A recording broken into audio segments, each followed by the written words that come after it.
നാട്ടുവോട്ടിൽ കൊല്ലം കോർപ്പറേഷനിലെ ഒരു സ്ഥിതിയാണ് നമുക്ക് നോക്കേണ്ടത് അല്ലേ? കൊല്ലത്തെ കോർപ്പറേഷൻ തെരഞ്ഞെടുപ്പിൽ ഇത്തവണ മത്സരിക്കില്ല എന്നാണ് മുൻ മേയറും CPM നേതാവുമായ പ്രസന്ന ഏണസ്റ്റ് പറയുന്നത്. 2 ടേം വ്യവസ്ഥ പാർട്ടിയിൽ നിലവിലുണ്ട്.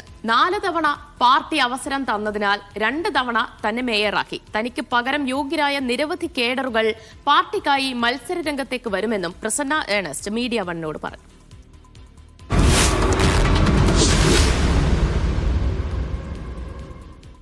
ഞാൻ അങ്ങനെ മത്സരിക്കണമെന്ന് എനിക്ക് ഒരാഗ്രഹമില്ല. കാരണം നമ്മൾ ഏൽപ്പിച്ച ജോലി, ഞാൻ 4 തവണയാണ് മത്സരിച്ചത്. 2 തവണ സ്റ്റാൻഡിംഗ് കമ്മിറ്റി ചെയർമാൻ, രണ്ട് തവണ ഈ ഡിവിഷനിൽ നിന്നാണ് മത്സരിച്ചത്. 2 തവണയും മേയറായി. ജനങ്ങൾ എന്നെ ജയിപ്പിച്ചു, പാർട്ടി എന്നെ മേയറാക്കി. എന്നിൽ തന്നിട്ടുള്ള ഉത്തരവാദിത്തം അതിന് ഒരു പോറലും ഏൽക്കാതെ ജനങ്ങളുടെ മുമ്പിൽ ഇപ്പൊ ഈ ഡിവിഷൻ നിങ്ങൾക്ക് എവിടെ വേണമെങ്കിലും ചോദിക്കാം, ഏത് പ്രദേശത്ത് ചെന്ന് ഈ ഡിവിഷൻ എന്റെ പ്രവർത്തനത്തെക്കുറിച്ചും. ഇനി ഒരുപാട് പേര്, ഒരുപാട് കേഡർമാർ ഞങ്ങൾക്കുണ്ട്. അപ്പൊ തീർച്ചയായിട്ടും നമുക്കത് നല്ല രീതിയിൽ ജനങ്ങളിൽ എത്തിക്കാൻ സാധിക്കും. പാർട്ടി അങ്ങനെ നമുക്കൊരു തീരുമാനമുണ്ട്. 2 ടേമിലാണ് മത്സരം വെച്ചേക്കുന്നത്. അപ്പൊ നമ്മളെ സംബന്ധിച്ച് അങ്ങനെ ഒരു വലിയ ക്ഷാമമൊന്നും ഇല്ലല്ലോ. ഇഷ്ടം പോലെ കേഡർമാരുണ്ട്. പിന്നെ നമ്മൾ നടത്തിയ വികസനങ്ങൾ ജനങ്ങളിൽ എത്തിക്കാനും ഇപ്പൊ വികസന ജാഥകൾ, ഇപ്പൊ കുറ്റവിചാരണ നടത്തിയിരിക്കുകയാണ്.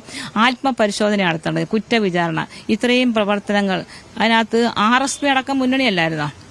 ഇപ്പം ശ്രീമാൻ MP പറയുന്നതായിട്ട് തോന്നുന്നത് RSPക്കാർ മൊത്തം ഇവിടെ അഴിമതി കാണിച്ചെന്നാ.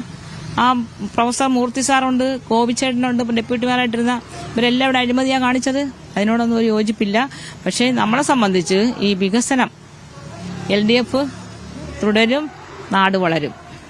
വ്യവസ്ഥയിൽ എന്തായാലും ഇത്തവണ ഉണ്ടാകില്ല. ഇല്ല, എന്റെ ഒരു അവസ്ഥ വെച്ച് ഇത്രയും എന്നെ ഏൽപ്പിച്ച കാര്യം ഉത്തരവാദിത്വത്തോടെ അത് നിർവഹിക്കാൻ കഴിഞ്ഞു എന്നുള്ള ആത്മസംതൃപ്തിയും ചാരിതാർത്ഥ്യത്തോടും കൂടി ഇനിയും ഇതിന് തുടർ ഭരണം വരുന്നതിന് വേണ്ടുന്ന എല്ലാ സപ്പോർട്ടും എന്റെ ഭാഗത്തുണ്ടാവും. ലിജോ റോളൻസ് കൂടുതൽ വിശദാംശങ്ങൾ നൽകാൻ കൊല്ലത്തുനിന്ന്. Lijo, good morning. പ്രസന്ന ഏണസ്റ്റിന് എന്ത് പറയാനുണ്ട് എന്ന് കേൾക്കുകയായിരുന്നു. അപ്പോൾ കഴിഞ്ഞ ഒരു 5 വർഷത്തെ ഭരണത്തെ സ്വന്തം നിലയ്ക്ക് എങ്ങനെയാണ് പ്രസന്ന ഏണസ്റ്റും LDFും വിലയിരുത്തുന്നത്? പുതുതായി എന്ന് വെച്ച് കഴിഞ്ഞാൽ പുതിയ കാലയളവിലേക്ക് ആരെയാണ് ഇപ്പോൾ LDF കാണുന്നത്? ഇക്കുറി വനിതാ സംവരണമില്ല, അതുകൊണ്ടും കൂടിയായിരിക്കണം പ്രസന്ന ഏണസ്റ്റ് മാറി നിൽക്കുന്നത്. അപ്പോൾ നിലവിൽ ഹഫീസിനെ UDF കണ്ടുവച്ചിട്ടുണ്ട്. LDF ആരെയാണ് മേയർ സ്ഥാനത്തേക്ക് ഉയർത്തിക്കാട്ടുന്നത്? എന്തൊക്കെയാണ് LDFിലെ അണിയറ നീക്കങ്ങൾ? ഗുഡ് മോർണിംഗ് സൈഫുദ്ദീൻ, ദിവ്യ. കൊല്ലം കോർപ്പറേഷനെ സംബന്ധിച്ചിടത്തോളം ഇടതുപക്ഷത്തിന് മറിച്ചൊന്നും ആലോചിക്കാനില്ലാത്ത ഒരു കോർപ്പറേഷൻ എന്ന് നമുക്ക് ഇന്നത്തെ ദിവസം വരെയും പറയാൻ കഴിയും. കാര്യം രൂപീകൃതമായത് മുതൽ ഇതുവരെയും ഇടതുപക്ഷത്തോടൊപ്പം മാത്രം നിൽക്കുന്നതാണ് കൊല്ലം കോർപ്പറേഷൻ. അവിടെ 8 വർഷത്തോളം, അതായത് 2 തവണ 8 വർഷത്തോളം മേയറായിട്ടിരുന്ന ആളാണ് പ്രസന്ന ഏണസ്റ്റ്. 2010 ഈ കഴിഞ്ഞ ഡിസംബർ വരെയും തുടരുന്ന ഒരു കാലാവധി അവർക്ക്, വലിയൊരു നീണ്ടൊരു കാലാവധി അവർക്കുണ്ടായിരുന്നു. അപ്പോൾ ആ സമയത്ത് ചെയ്ത നേട്ടങ്ങൾ ഓട്ടായി മാറുമെന്ന് പറയുന്നു. മറ്റൊരു പ്രധാനപ്പെട്ട കാര്യം പറയുന്നത് ഇനി കോർപ്പറേഷൻ മത്സര രംഗത്തേക്ക് ഇല്ല എന്നുള്ള കാര്യമാണ് പറയുന്നത്. അതായത് ഇത്തവണ താൻ മത്സരിക്കില്ല എന്നുള്ളൊരു കാര്യമാണ് ഉറപ്പിച്ച് പറയുന്നത്. കാര്യം അടുപ്പിച്ച് 2 തവണ ആവുകയും ചെയ്തിട്ടുണ്ട്. മാത്രവുമല്ല, അതിൽ മറ്റു ചില കാര്യങ്ങൾ കൂടെ ഉണ്ട്. നിയമസഭാ തെരഞ്ഞെടുപ്പൊക്കെ വരുമ്പോൾ അതിന്റെ മുന്നൊരുക്കത്തിന് വേണ്ടി ഇത്തരത്തിൽ മാറി നിന്നുകൊണ്ട് ആ തെരഞ്ഞെടുപ്പിന് തയ്യാറാകുന്നു എന്നുള്ള കാര്യവും പാർട്ടിയോട് അടുത്ത ചില ആളുകളിൽ നമുക്ക് മനസ്സിലൊരു LDFിന്റെ ഭാഗത്ത് നിന്ന് ആരൊക്കെ മേയർ സ്ഥാനത്തേക്ക് വരുമെന്ന് ചോദിച്ചു കഴിഞ്ഞാൽ നിരവധി ആളുകളാണ് ആ സ്ഥാനത്തിനുള്ളത്. ഒന്ന്, മുതിർന്ന നേതാവായിട്ടുള്ള VK അനിരുദ്ധനുണ്ട്. അദ്ദേഹം CPM ജില്ലാ സെക്രട്ടേറിയറ്റ് അംഗമാണ്. ഒപ്പം തന്നെ മുൻ മേയറായിട്ടുണ്ടായിരുന്ന രാജേന്ദ്ര ബാബു ഉണ്ട്. അത്തരത്തിൽ നിരവധി നേതാക്കളെ മുന്നോട്ട് വെക്കാനായിട്ട് സാധിക്കും. ഒരു പക്ഷേ മത്സര രംഗത്തേക്ക് വന്നു കഴിഞ്ഞാൽ പ്രസന്ന ഏണസ്റ്റിന്റെ ഭർത്താവും ഒപ്പം തന്നെ ജില്ലാ സെക്രട്ടേറിയറ്റ് അംഗമായിട്ടുള്ള ഏണസ്റ്റ് ഉണ്ട്.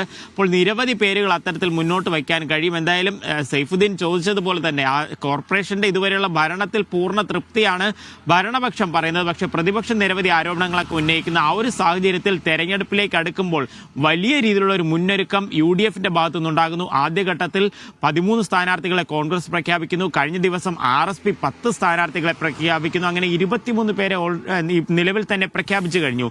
ഒരുപക്ഷെ LDF CPM 10-ാം തീയതി കഴിയുന്നതോടുകൂടെ സ്ഥാനാർത്ഥികളെ പ്രഖ്യാപിക്കുമെന്നുള്ള ഒരു കാര്യമാണ് ഇപ്പോൾ വ്യക്തമാക്കിയിരിക്കുന്നത്. പ്രസന്ന ഏണസ്റ്റ് എന്തായാലും ഇനി മത്സര രംഗത്തേക്കില്ല. 2 ടേം പൂർത്തിയായിരിക്കുന്നു. മാത്രവുമല്ല, നിരവധി കേഡറുകളാണ് താൻ മാറിക്കഴിഞ്ഞാൽ ആ സ്ഥാനത്തേക്ക് വരാൻ തന്നെക്കാൾ യോഗ്യരായ യോഗ്യരായ നിരവധി കേഡറുകളുണ്ട് എന്ന് പറഞ്ഞുകൊണ്ട് മാറി നിൽക്കുന്നു. ഒരുപക്ഷെ അടുത്തൊരു തെരഞ്ഞെടുപ്പിന് വേണ്ടിയുള്ള ഒരുക്കമായിരിക്കാം. എന്തായാലും ഇവരുടെയൊക്കെ മേൽനോട്ടത്തിൽ തന്നെ LDF തെരഞ്ഞെടുപ്പിനെ നേരിടാൻ പോകും. ഭരണം പിടിച്ചെടുക്കുമെന്നുള്ള, അതായത് ഭരണ തുടർച്ച ഉണ്ടാകുന്നുള്ള ഒരു കാര്യം തന്നെയാണ് പ്രസന്ന ഏണസ്റ്റ് വ്യക്തമാക്കുന്നത്. സൈഫുദ്ദീൻ. യെസ്, മുൻ മേയർ പ്രസന്ന ഏണസ്റ്റിന്റെ പ്രതികരണമാണ് കണ്ടത്. എല്ലായിടത്തും UDF ഒരുപടി മുന്നിലെത്തിയല്ലേ? അല്ല, കൊല്ലത്തൊന്നും UDF ഇപ്പോൾ എങ്ങനെ തലകുത്തി മറിഞ്ഞാലും എന്തെങ്കിലും ചെയ്യാൻ കഴിയുമോ എന്ന് സംശയമാണ്. പക്ഷെ എങ്കിൽ കൂടിയും ഒന്ന് ശ്രമിച്ചു നോക്കുക, സീറ്റുകളുടെ എണ്ണം വർദ്ധിപ്പിക്കുക എന്നൊക്കെയാണ് ലക്ഷ്യം. നേരത്തെ തന്നെ മേയർ സ്ഥാനാർത്ഥിയൊക്കെ കണ്ടെത്തി. അല്ല,